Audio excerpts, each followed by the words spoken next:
And I now invite Dane Rampe to the lectern for the captain's address. Thank you. Good evening, all. It's a pleasure to be here as a co-captain my first year for the Sydney Swans. I'd first like to start by congratulating our award winners and Hall of Fame inductees tonight. Thank you all for your contribution to our club. I want it to be known that it is not lost on us as players that your effort, in whatever form, has helped create and solidify what our club is today, and for that, you should be proud.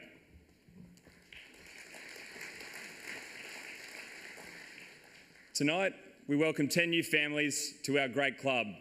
So to the Menzels, the Clarks, Thurlows, Rowbottoms, Foots, Tuckers, the Reynolds family, the McInerney's, Blakey's and the Wicks family, I offer you a heartfelt welcome to the South Melbourne Sydney Swans Football Club. Congratulations to you all on your achievement in being here this evening. You could not be part of a better club, or as Adam Goods has just described, you have just struck gold. The former was a message from John Longmire that resonated with me and my family after our first jersey presentation night at the start of 2013.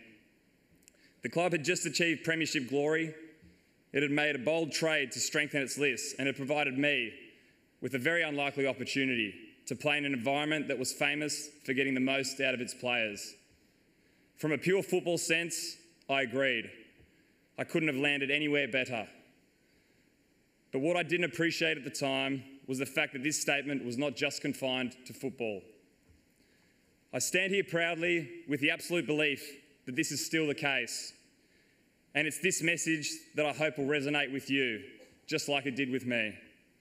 Our club has a rich history and one that we're extremely proud of, one that you now have the privilege of protecting and bettering. What sets our club apart from the others is not something that can be bought.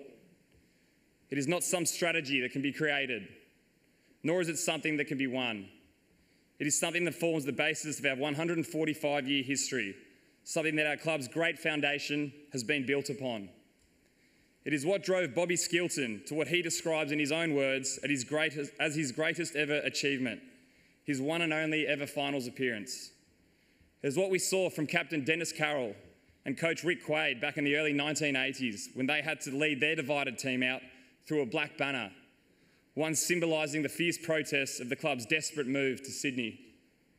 It was what gave them strength to try to resuscitate a club on the brink of extinction up north in a new city.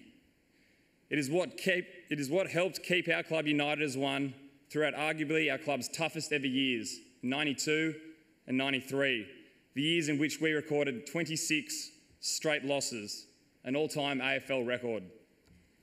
This it, in which I'm referring to, is resilience. And this resilience is what makes our club so very unique. Yes, every club has showcased it at times throughout their history, but it is what defines ours and continues to do so to this day. We needn't search too far at all into our modern history to find examples. In just the 6 years that I've been here, we've experienced things that no other club has had to. We've had the cost of living allowance taken from our salary cap. We've had a strict trading ban implemented through no fault of our own.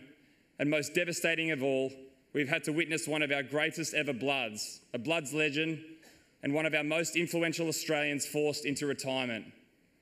I use these examples not to complain or to make us feel hard done by or even make us angry.